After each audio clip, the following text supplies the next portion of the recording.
Hello and welcome to a programme which is all about winter fish and shellfish. Now at this time of the year when the waters are cold, certain shellfish come into their own. Oysters are good, but they're quite expensive and hard to find. But their poorer cousins, the mussels, I think, are equally as good. And people obviously agree with me as more and more different mussel dishes are being served. Here at the London mussel restaurant, Belgo, they serve 3 tons of mussels each week, mostly by the kilo in a simple mariniere sauce.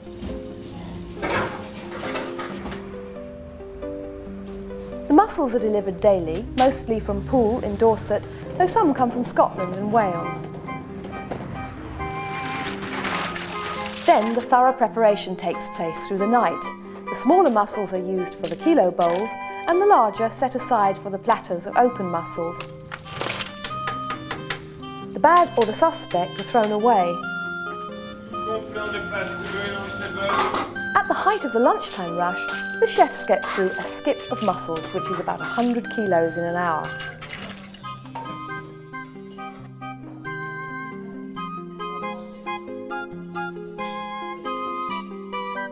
And now I'm going to show you our first recipe, which are mussels served on the half shell. And all that lovely topping that you can see in front of you is parsley and breadcrumbs, and also a little bit of camembert cheese. A bit of mussel juice is spooned into each shell, and then a little bit of camembert put on the top, and that would make a really nice first course with crusty bread. That's really good, that one. But we're working back to front today because what I want to do is show you how to prepare mussels before you cook them. And there are 1 or 2 really important points to remember. The recipe we're going to make in a moment is a recipe for 2 people, and you need 2 pounds of mussels. So let's just run through what you need to do. When you get them home, use them the same day you buy them. When you get them home, cover them with a damp cloth. Now sometimes they come ready scrubbed and cleaned in tubs or in polythene bags, but sometimes they don't, and if they don't, you have to clean them. And what you have to do is take a scrubbing brush and then just give them a good scrub under cold running water. And if you find these little sort of hairy bits that are sticking out, you just pull those off. These are sometimes called mussel beards, and they just need to be pulled off like that. Then when you've cleaned your mussels, you have to give them a little test to make sure they're going to be good. And the way you do that is if any mussels are open, like this one is here, give it a sharp tap. And if it doesn't close like that, then you discard it. And I've got a little bowl here of discarded mussels. So it might seem 2 pounds, might seem a lot for 2 people, but once you've discarded some, it actually is the right amount. Now, the recipe I want to show you today is a pasta recipe. This is linguine with mussels and parsley pesto. And I just want to show you how to make the parsley pesto, which instead of pine nuts is made with walnuts. Now you need to have a food processor or a liquidizer, and you start off with ½ an ounce of walnuts, and these have been lightly sautéed in 1 tablespoon of olive oil, and they're going to go into the processor with every scrape of the oil they were sautéed in, because that's important. And then the parsley I'm using is actually 1 ounce of parsley. And this is the curly parsley, which seems to have a better colour for this recipe.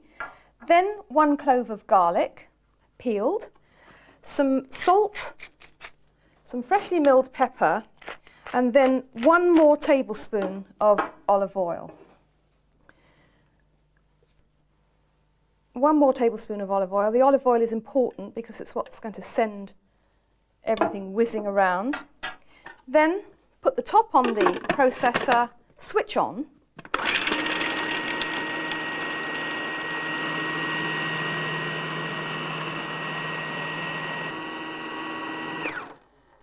That is walnut and parsley pesto. And now we're going to move on and cook the mussels.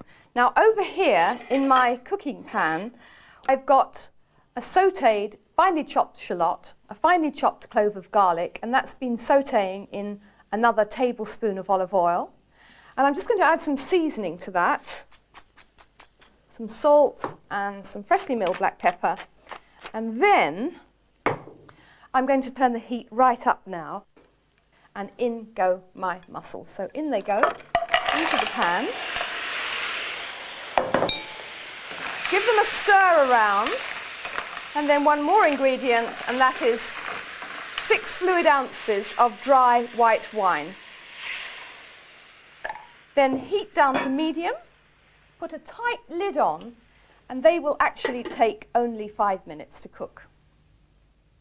Right, in 5 minutes the mussels will be cooked, the shells will be opened, and now what I'm going to do is remove them to a bowl and explain one very, very important aspect of mussel cooking to you, and that is what you can see in the base of this pan here is the juice that comes out of the mussels when they're cooked.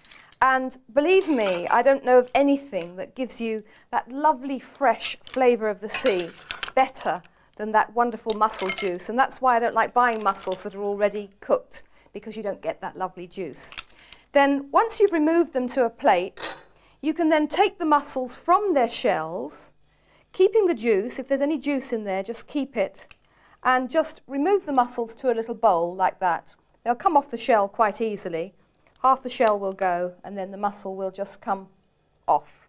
So carry on removing the mussels, and then reserve all the juice that comes out of the mussels, and then the next thing you need to do is strain it, because sometimes mussels have little bits of sand and grit in them. So when you've removed the mussels, the next thing you do is just take the juice over to a sieve, over a bowl, and what I've got in the sieve there is gauze. You buy little packets of gauze from the chemist, and that will strain all the grit away and give you the lovely juice ready for your sauce. The next thing you do is take about 8 mussels and leave them in the shells and reserve them as a garnish when you serve the pasta later on. Now, the next stage of the recipe is already happening here, and that is you reduce all that mussel liquor down to 1/3 its original volume, and then take the ready-made pesto sauce, add it to the juice, so you've got all that lovely flavour of walnuts, parsley and mussel juice, and then finally you add the mussels, and these are mussels that have been taken from the shell and just kept warm. Cover with foil, keep them in a warming drawer or somewhere warm until you're ready to add them to the sauce.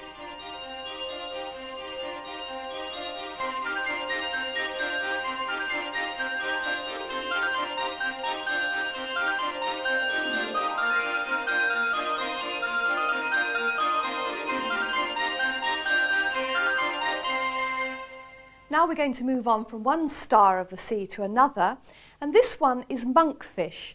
And this is what a monkfish tail looks like in the fishmongers, but you don't buy it like that. You always get the fishmonger to fillet it, and you take it home to cook like that. But before we cook the monkfish, I want to show you what we're going to serve with it. The recipe is pepper-crusted monkfish, and it's served with a red pepper relish. The ingredients for that are 2 red peppers, 2 tomatoes that have been skinned, a clove of garlic, and 3 anchovy fillets. And what you do to start off with is you chop the pepper into long strips, the way I've got them in my saucepan there, and then you use a tablespoon of olive oil and you just toss them around, get the heat really hot, toss them around in the oil until they become nice charred and toasted at the edges, because what that does, that sort of charred bit at the edge, is give a nice flavour to the finished relish.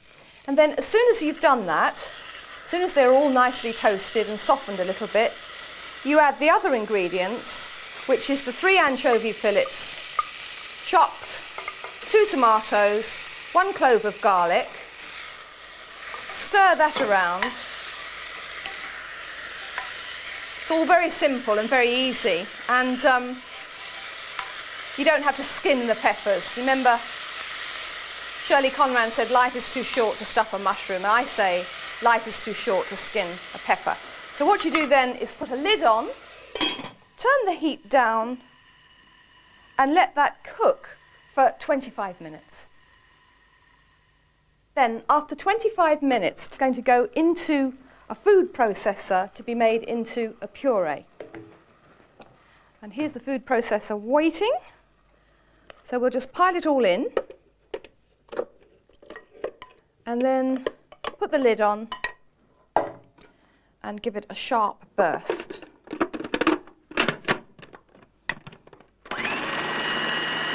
The lovely thing about this is it turns the most beautiful, beautiful colour. It's such an attractive sauce. It needs to be not too finely pureed, what I'd call a coarse puree. Take the blade out, and then all you need to do now is pour it into the dish you're going to serve it in. And as I pour it, you can see the texture and the wonderful colour.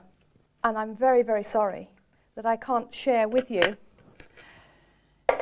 the equally good aroma. Now we're going to put a little bit of freshly milled pepper in, because I won't put any salt before tasting it because we had salt in the anchovies, but I will put this in, and this is a tablespoon of balsamic vinegar. And that's just going to be lightly mixed in. And then when you serve this, you serve it as it is at room temperature. It doesn't need chilling and it doesn't need reheating. Now we're going to cook the monkfish. And you saw the piece of monkfish in the beginning. What happens to that is it's cut into 3/4 inch slices. And they're now going to be coated with peppercorns. And let me just explain the peppercorns to you.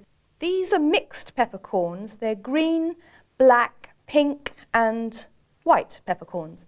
And I'm using 2 tablespoons or 1.5 tablespoons or 1 tablespoon. We've all been having an argument here as to how many you should have. I like it hot, 2 tablespoons. Some people like only 1.5, and some people, the faint-hearted, only like 1. So there we go. I've got 1.5 here, happy medium.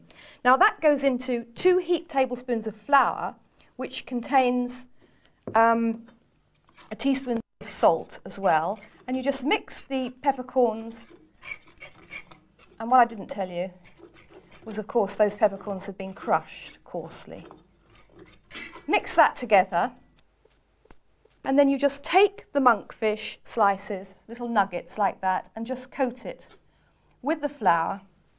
What you need to do is make sure each piece has got a nice coating of pepper and flour, and then you need to have some really hot oil waiting in your frying pan, hot and smoking as this is, and in go your pieces of monkfish. And then just carry on like that, coating them. You'll probably need to do this in 2 or 3 batches.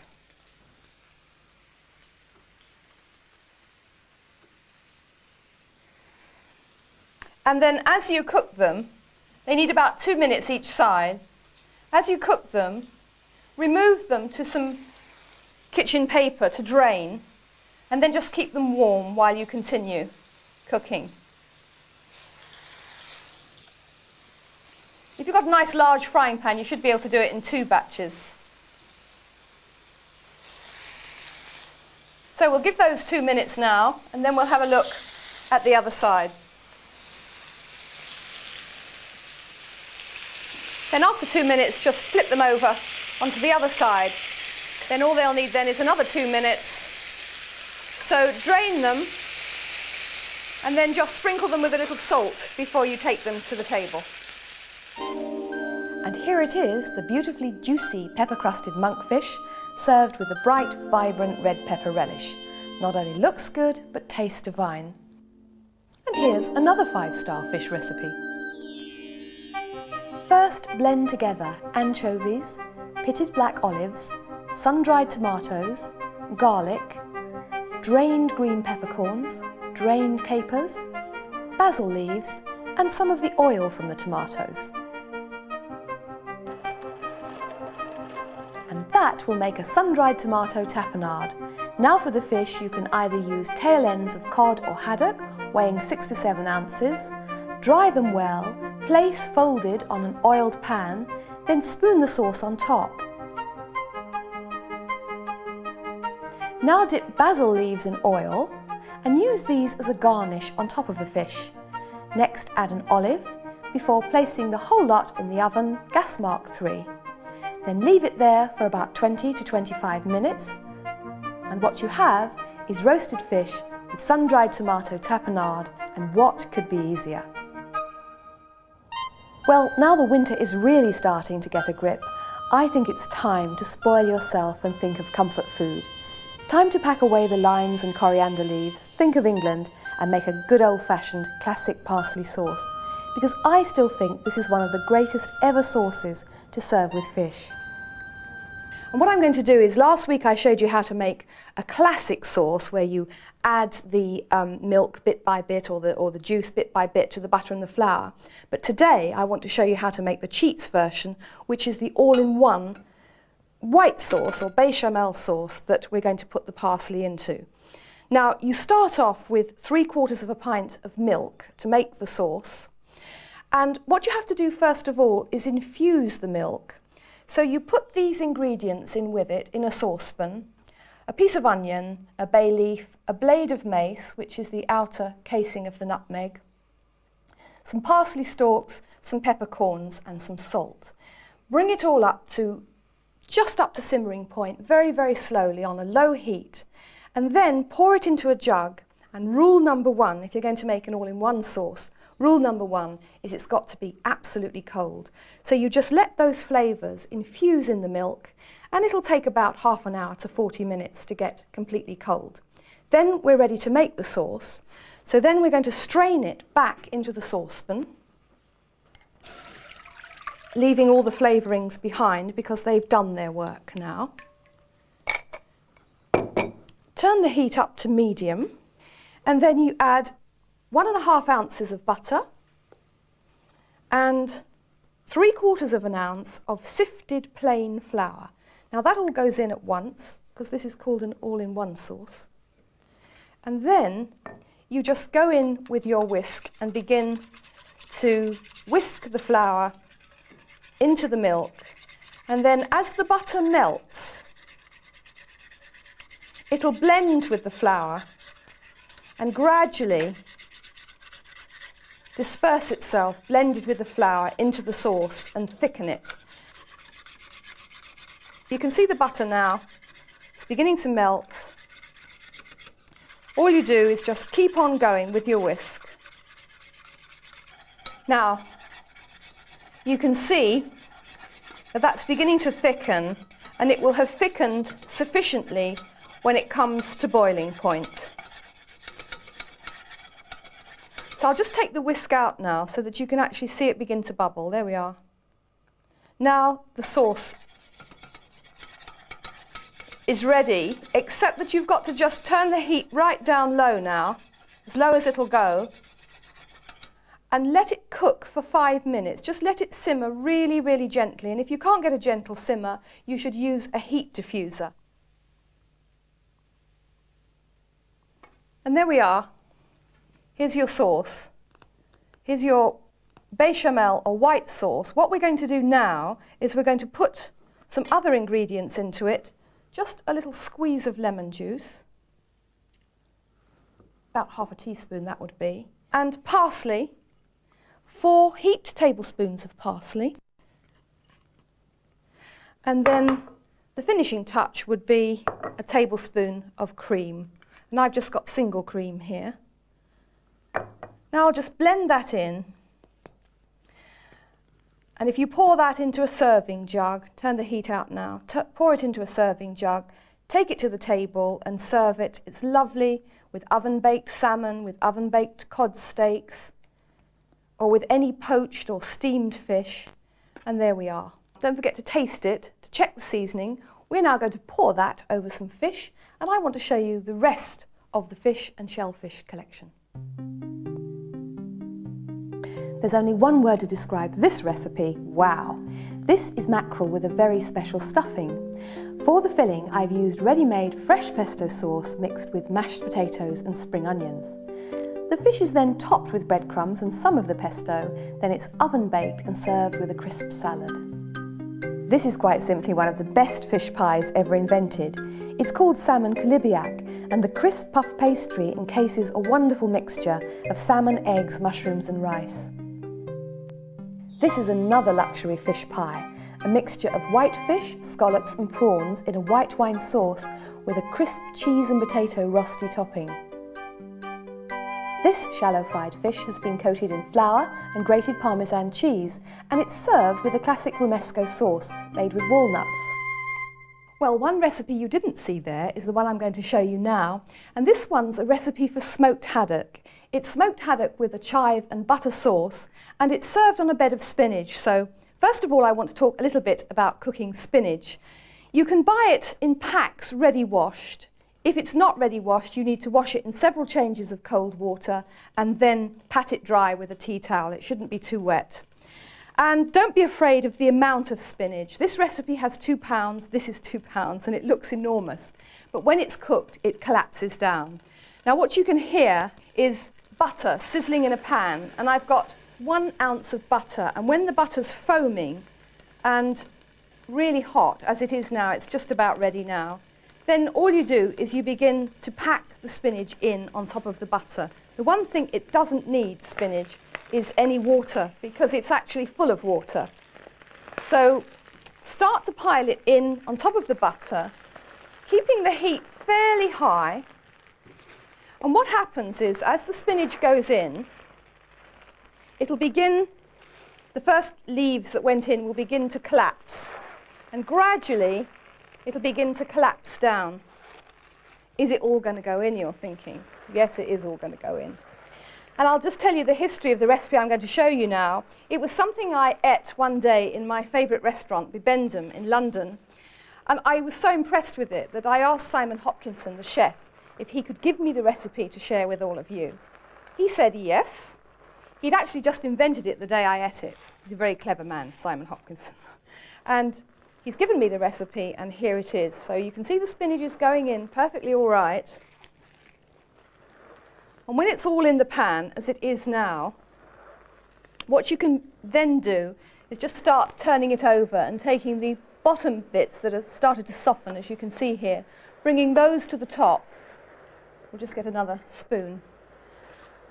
And just turning it over so that all the raw leaves are gradually tossed down into the buttery juices at the bottom. And then you just go on doing this until your spinach is cooked, and it actually takes about 2 minutes altogether. Might take a bit more, but 2 or 3, let's say 2 or 3 altogether. Now, as I've already said, spinach is mostly water, and now you can see all that water has emerged, and the spinach has collapsed down into a portion each for 4 people. If you want to test that it's done to your liking, just bite a bit. Now what we've got to do next is just get rid of all that water. So have a colander waiting in the sink and take it over and pop it into the colander to drain. What you need to do is just put a plate on top of it and squeeze it hard to get all the juice out. Then the next thing you do is return it to the heat, and then take some kitchen paper and just wipe the pan clean, because we're going to use the same pan to cook the haddock. And what happens to the spinach is you squeeze as much of the water out of it as you can, then you put it on a serving dish, cover it with foil, and just put it in a warm oven, just a barely warm oven, just to keep warm. Right, now we're going to deal with the haddock. There's a little bit of spinach left there. And what I've got in front of me here is undyed smoked haddock fillets, and it's good to use the thick part if you can for this recipe. And these weigh about 6 to 7 ounces each, and they're going to go in the pan. I'm just going to turn the heat up a little bit underneath it, and they're going to be poached with a little bit of seasoning of pepper, not salt, because smoked haddock sometimes is quite salty. And then I'm just going to pour in half a pint, 10 fluid ounces of milk, and then that needs to come up to a gentle simmer, which will take a minute or so, and then you just poach it gently for about 5 minutes. And now we're going to make the butter and chive sauce, and I've got in my saucepan here 6 ounces of butter, which is really, really hot. And then in my processor, I've got 3 egg yolks, and the egg yolks have been seasoned with salt and pepper. I'm going to switch on.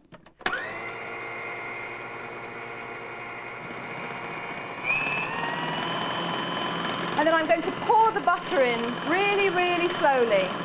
And what this is, in fact, is a quick way to make hollandaise sauce. It's very important to put the butter, after you've melted it, the hot butter, into a jug so that you can pour it in a steady stream like this. It doesn't work if you put too much butter in at the beginning. It curdles and separates. As long as you've got it in a jug like this and you can control that steady little flow, what we're aiming for is emulsification. Then when all the butter is in, finally add a tablespoon of lemon juice. And there we have a lovely thickened butter sauce, a hollandaise sauce made by the Cheats method. And we'll just get rid of the blade and transfer it now to the serving bowl here. And then it's going to have some more ingredients.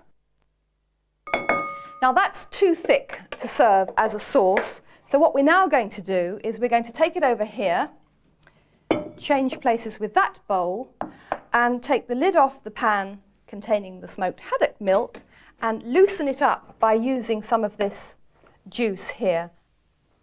2 tablespoons in, and then giving it a whisk with a fork. What you need to end up with is a sauce that has the consistency of single cream. So just give that a good mix. Yes, and that now is about the right consistency. And now all it needs is the star, which is the chives, and this is 2 tablespoons of chives.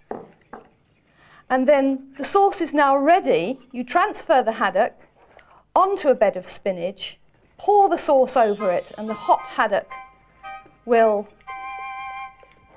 give the sauce a bit more warmth, and then it's ready to serve. And I think that's a fantastic fish recipe, and if you're watching, Simon, thanks for giving it to me. Well, I hope you enjoy all my favourite fish recipes as much as I do, and I hope you'll come back and join me next week when we're going to be cooking a real, proper, traditional Sunday lunch.